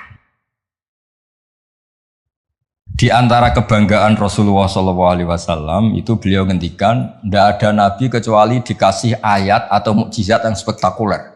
Kayak Nabi Musa kan bisa kayak simsalabim, mukul belah laut terus kering. Nabi Soleh juga batu besar ngeluarin apa? Onta. Ngeluarin apa? Onta. Keren. Onta kok keluar dari batu besar. Ajaib lah. Nabi-nabi dulu itu ajaib. Tapi yang agak-agak kalau boleh dibahasakan, agak-agak gak rasional itu satu Pak Arso. Saya punya kitab namanya Al-Khusurul Hamidiyah. Itu pinternya bukan main yang ngarang. Saya nggak pernah jadi rektor, Pak. Tenang saja. Nggak, tetap keren jenengan karena pernah jadi rektor. Itu mau pinter toh gak jadi rektor. Dia bilang gini, mukjizat itu dari kata ajaza yu'jizu ijazan, ya kan? Ajaza yu'jizu ijazan. Sesuatu yang bikin musuh itu nggak berdaya. Berarti fahuwa mu'jizun, apa? Fahuwa mu'jizun. Berhubung wakilnya perempuan, karena ayat itu kan mu'annas. Akhirnya mukjizatun. Ini masih punya sisa-sisa. Dulu ngaji lama ini di Kudus. Nggak tahu jadi begini. Dulu lama ngaji di sini. Ya berarti mukjizat apa? Sesuatu yang bikin musuh itu nggak berdaya. Nah sekarang kata kitab yang saya baca tadi, ketika tidak mampu, ya Fir'aun dan kawan-kawan mampu nggak punya tongkat untuk membelah laut? Nggak mampu kan? Umatnya Nabi Soleh mampu nggak ngeluarin unta dari batu besar? Nggak mampu. Nah kalau sekedar nggak mampu, siapapun nggak mampu bikin burung, juga nggak bisa bikin lautan. Kenapa nggak bisa bikin lautan nggak dianggap mukjizat? Ketika Allah bikin laut ya mukjizat, bikin burung ya. Mereka nggak bisa loh bikin orang kayak kamu gini kan nggak bisa. Nah, umatnya Nabi Pak Arso itu dilatih. Yang namanya mukjizat itu ayat apa saja. Terciptanya langit dan bumi, gunung, Semeru sampai gunung Jogja, apa itu? Merapi. Semuanya itu mukjizat karena itu ayat Allah yang orang nggak akan bisa bikin. Sebab itu mukjizat Rasulullah itu dianggap paling rasional karena tidak usah nunggu yang dasar-dasar yang. Jadi cara Nabi Muhammad kalau ketemu Nabi Musa gejolokannya kira-kira gini. Sa Musa mukjizat kok ngenteni ono ngono barang. Memangnya orang bisa bikin ayam, bikin pitik, bisa bikin nyamuk. Kan sama-sama berstatus mukjiz, sesuatu yang orang lain enggak bisa. Makhluk enggak bisa. Lah umatnya Nabi itu enggak dilatih yang gitu-gitu, dilatih wa ma apa inna fi khalqis samawati wal ardi waqtilafil laili wa sabdar wal fulki sampai kabeh la ayatil liqaumi yaqilun. Kalau kamu punya akal tuh semua sudah mukjizat. Ngapain sih mukjizat kok nunggu gitu-gitu gitu. Clear ya? Jadi makna mukjizatnya tidak kena. Untuk umatnya Nabi Musa itu tidak kena. Untuk ngakui lemah saja kok nunggu pertunjukan. Bikin rambut aja kan ya ada. Bisa untuk ngakui Allah dijaya saja kok nunggu pertunjukan. Harusnya keseharian kita juga sudah ada pertunjukan Allah yang menunjukkan kita ini tidak siapa. Makanya di kita disebut wa ma min dabatin fil ardi wala ta'iri yatiru bi janahihi illa umamun amsalukum. Inna fi khalqis samawati wal ardi satrusnya la ayatil liqaumi yaqilun. Enggak usah. Wa min ayatihil lailu wan naharu wasyamsu wal qamar. Semuanya itu sudah mukjizat, enggak usah nunggu. Nah, ini saya baca. Ngaji ini kondang. Saya baru ini ngaji seterhormat ini didampingi rektor sama sekretaris pembina badan wakaf. Kayaknya nanti kalau Mungkar Nakir ketemu saya, wah ini kayak hebat. Kenapa? Ngaji aja ditunggu rektor terus. Jadi rektor. Tapi tadi pas beliau nunggu saya, Pak Arso makom saya sudah yang kelima tadi. Tidak boleh hadir selain Allah. Jadi ya sudah. Akhirnya saya bilang, ini Allah sendiri yang mendatangkan, ini Allah sendiri. Sudah agak penting semua. Wah, kalau pakai makom kelima saya tidak terima kasih karena menolak kehadiran selain Allah tadi. Makomnya sudah pulillah, jumadarhum fi khawdihim. Kalau kamu masih butuh Pak Rektor, nak menurut diangkat jadi dosen. Pak Fajar juga sudah butuh, dulu dosen nggak tetap, gara-gara kroninan terus jadi dosen tetap. Nggak apa-apa, tapi ini cerita guyon aja, tapi agak bener. Loh, kamu masih butuh kan? Kamu butuh kenal Rektor butuh nggak? Oh butuh sekali kan? Badan wakaf butuh sekali, nggak ngucur dananya bisa ditarik. Tadi Jogja sini bisa ditarik.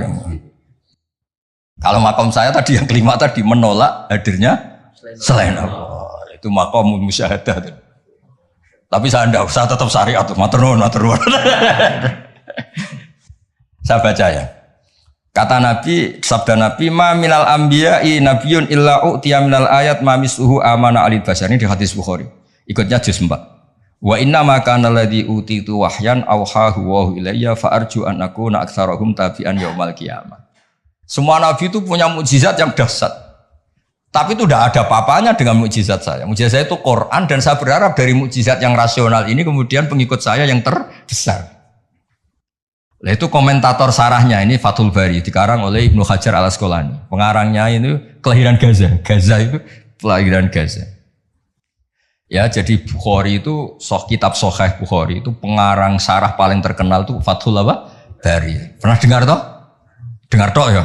Nah, ya, itu tak bacakan. Komentarnya bagus di sini. Saking bagusnya nanti di itu Hajar ya di foto. Komentarnya begini. Kenapa begitu ya? Kira-kira gitu. Pertanyaannya kenapa begitu? Ini rasional sekali cara analisisnya. Annal mukjizat al-madiyata kanat khisiyatan tusyahadu bil absor kana qauti sholih wa asa Musa wa mukjizatul Qur'ani tusyahadu bil basirah fayakunu mayyatabi'u li ajliha aksar li annal ladzi yusyahadu bi ainir ra'si yang qaridu bingkiradi musyahidihi wal ladzi yusyahadu bi ainil aqli baqin yusyahidu kullu man ja'a ba'dal awal mustamirran. Foto dulu engko tak terang. Nah iki sing khisiyah boleh khisiyah.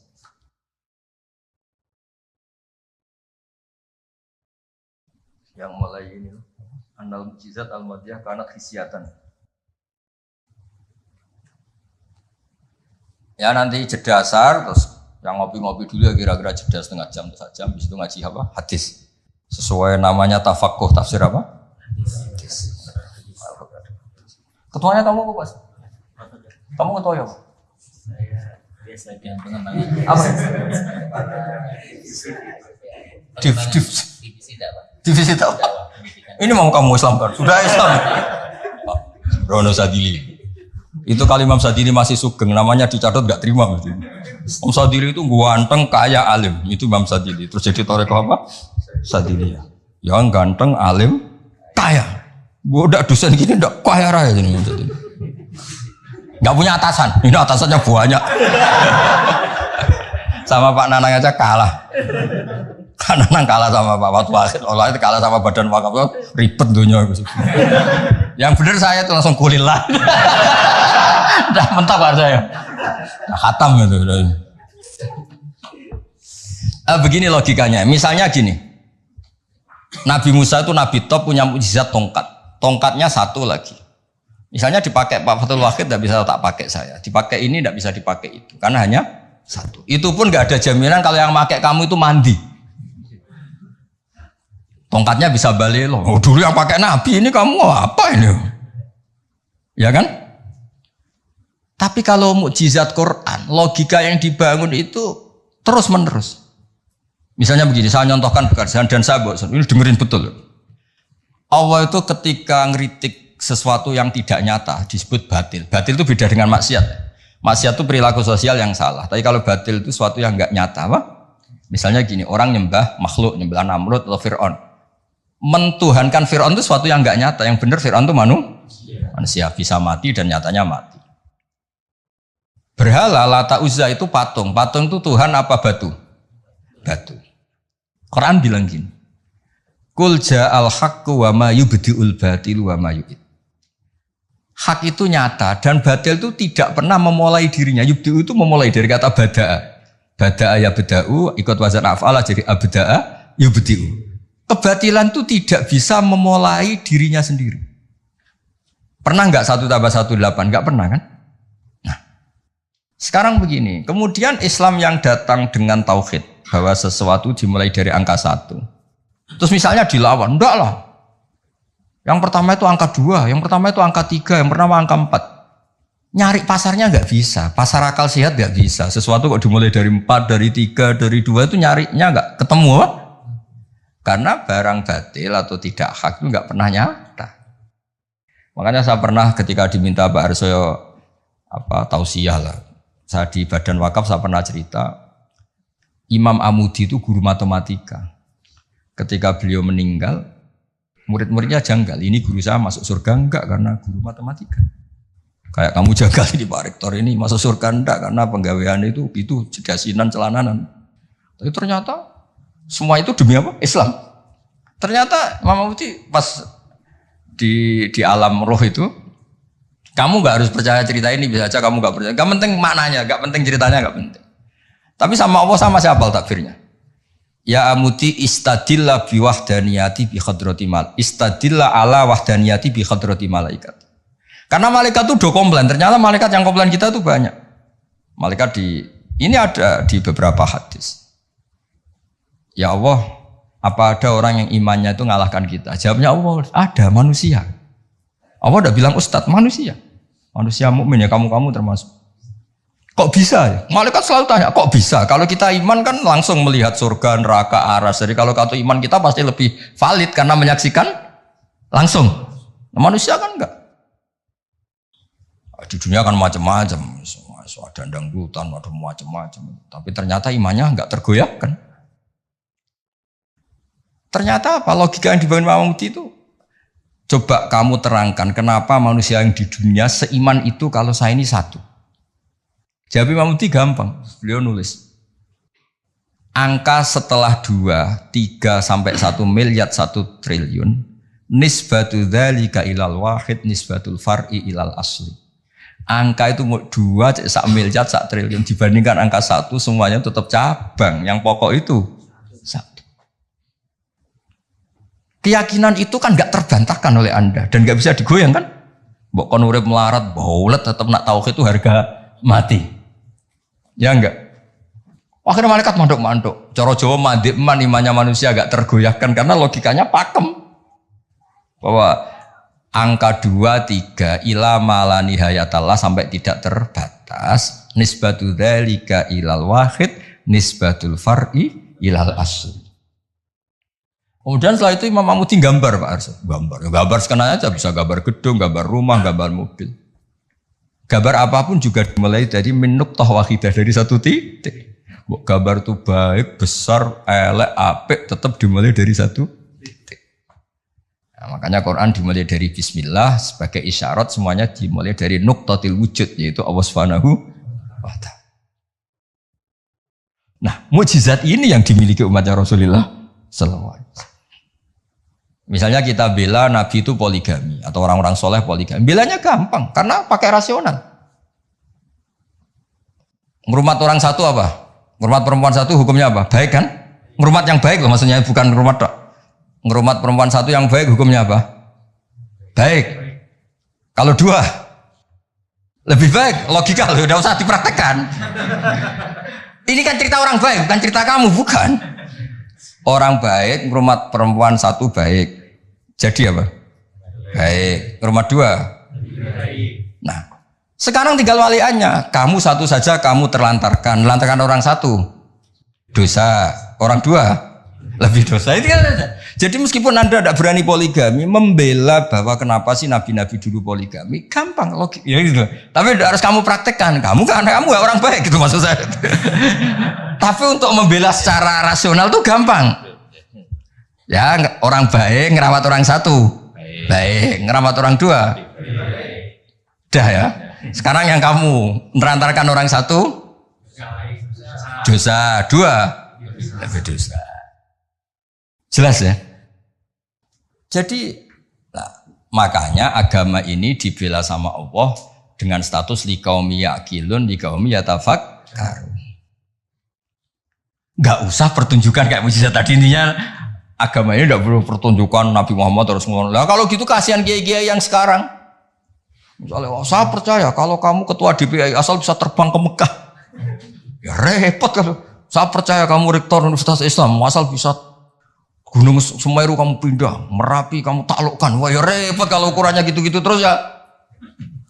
Cukup ukurannya pakai hukum sosial. Hukum sosial itu piye? Alladzina yunfikuna fis-sarra wa dharra. Ketika kita longgar ya mudah sedekah, ketika susah pun mudah sedekah. Rumus yang kedua apa? Termasuk wal kadhiminal ghaidha. Coba sistem sosial itu yang menyelamatkan itu satu, wal kadhiminal ghaidha. Kalau emosi itu dikendalikan. Coba andaikan Pak Wahtul Wahid ketika jadi dosen, kalau emosi nabrak mahasiswa, kalau emosi nendang mahasiswa, enggak akan jadi rektor, di penjara. Berarti yang menyelamatkan karirnya apa? Wal kadhiminal ghaidz.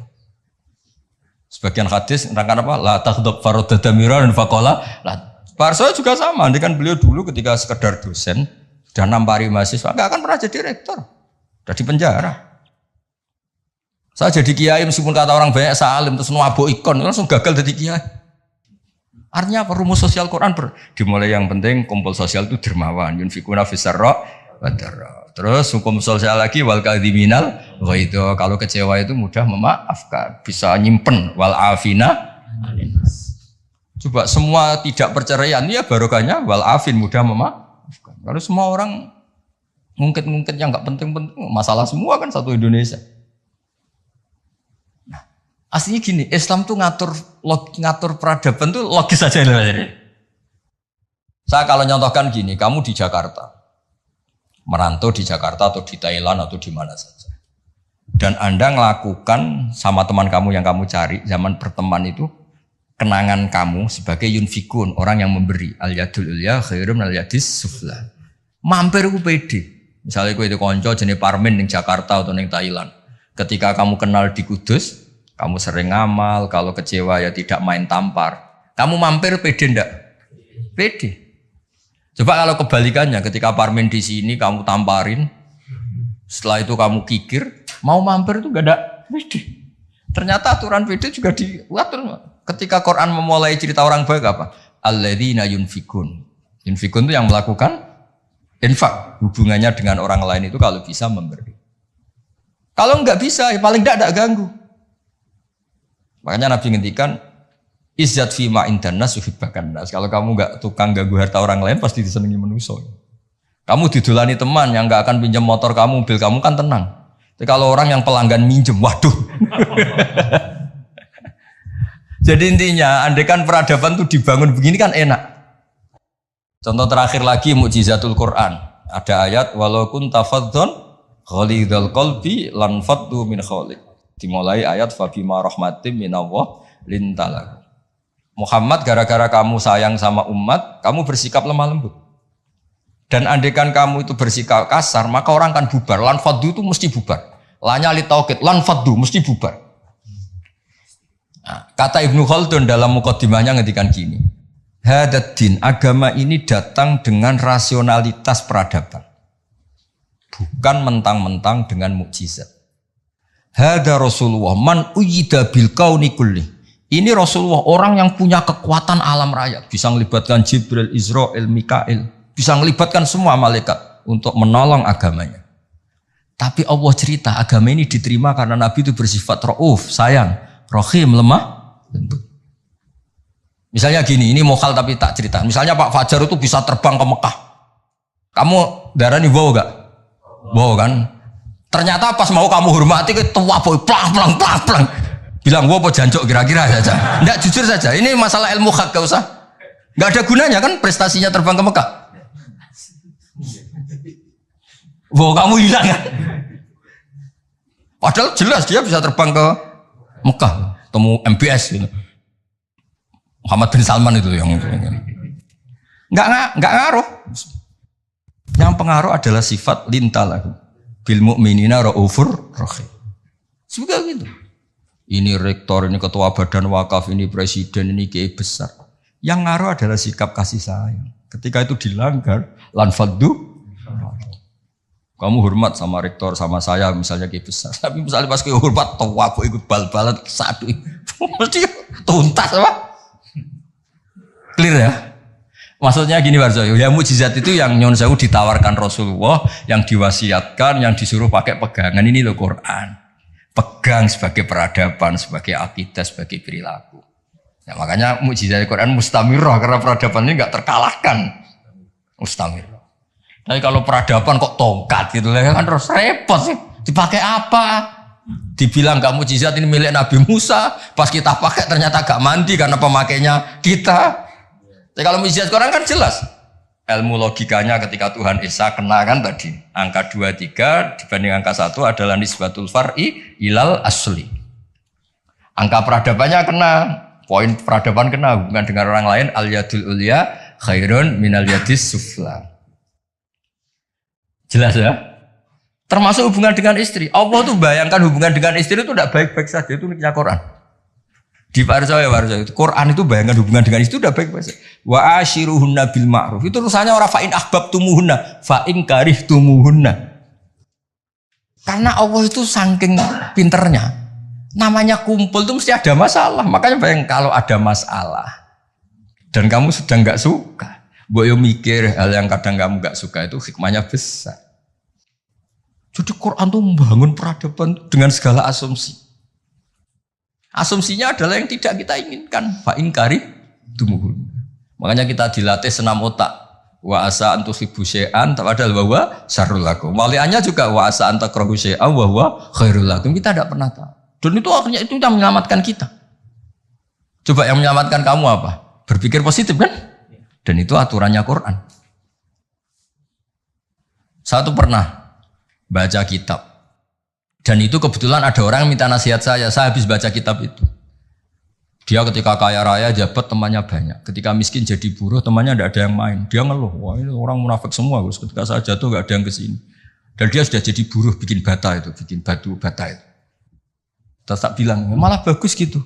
Kalau teman-teman kamu datang, terus kamu ditonton pas dibentak-bentak majikan, malah kamu malu tuh. Jadi Allah bikin kultur itu bagus. Kalau miskin, jatuh nggak ada yang main. Kalau main kamu malah jadi tontonan. Oh iya Gus, baru tertawa-tawa.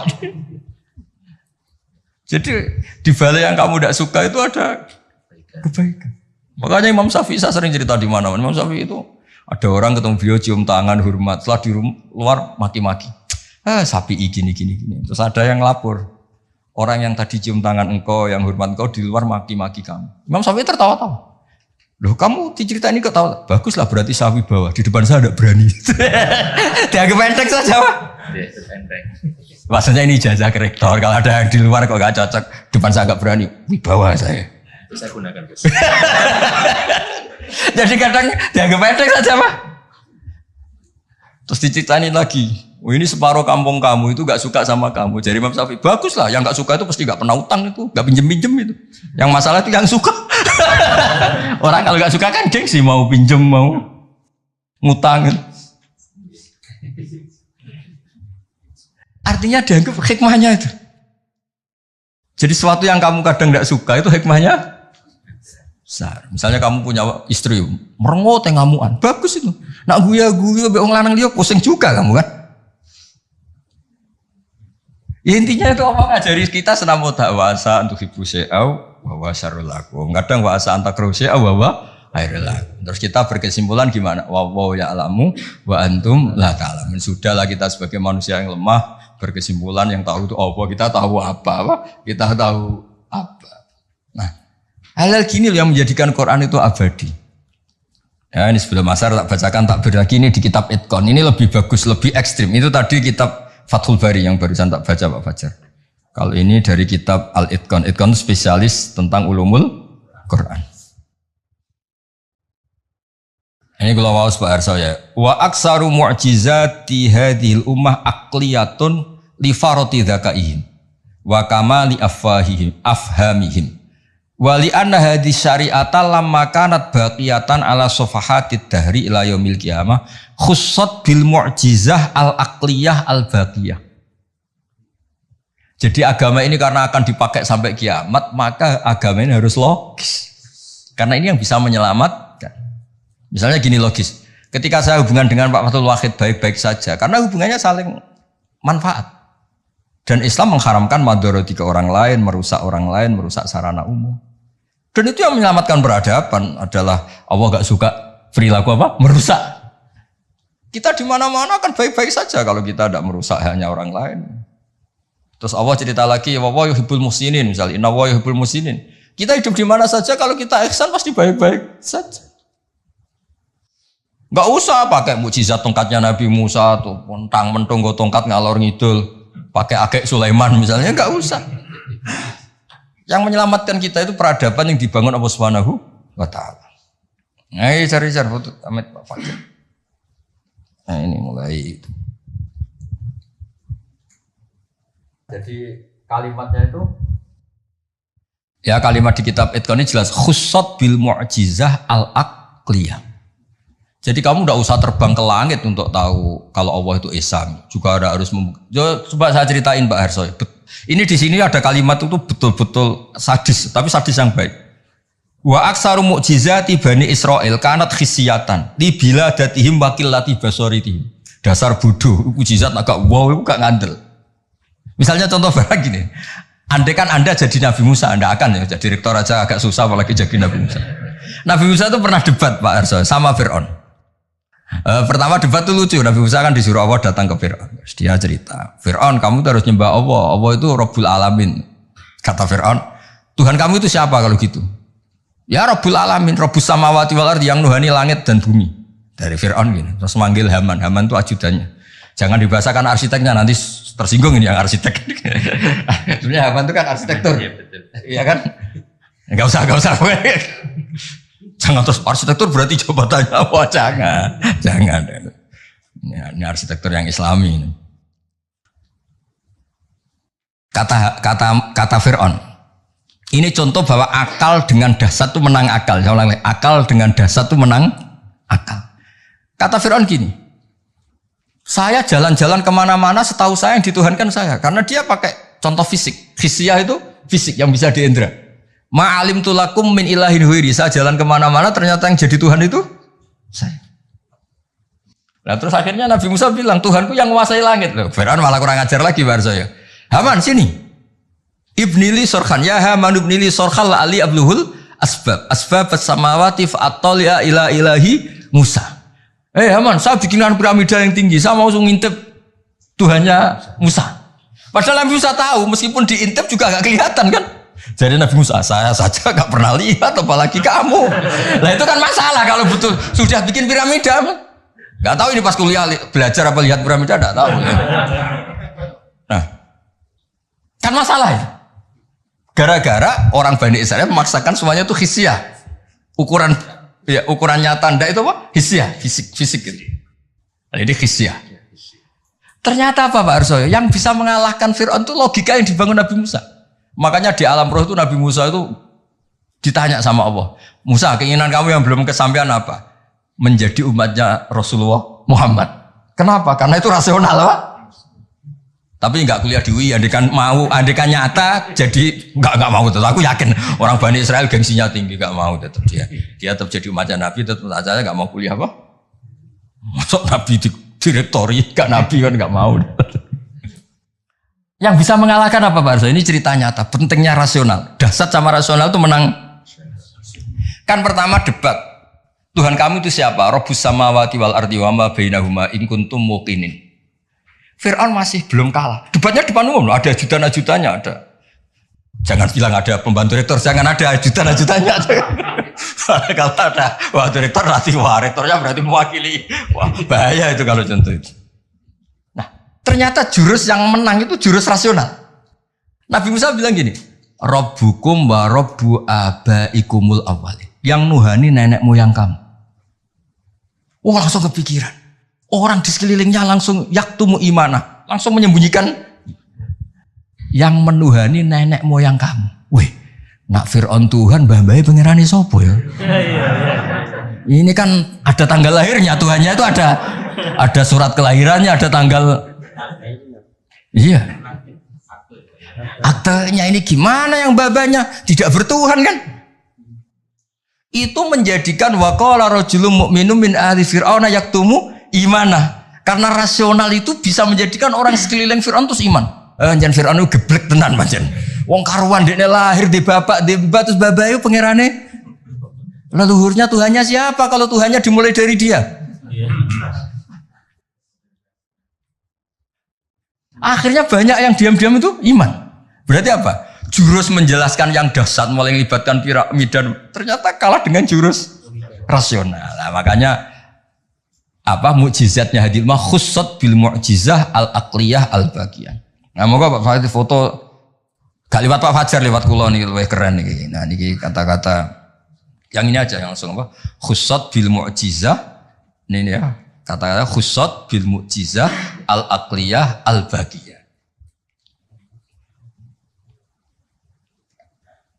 Dah. Ah ya lengkap. Ini kitabnya kitab-kitab judulnya di foto ini Fathul Bari sama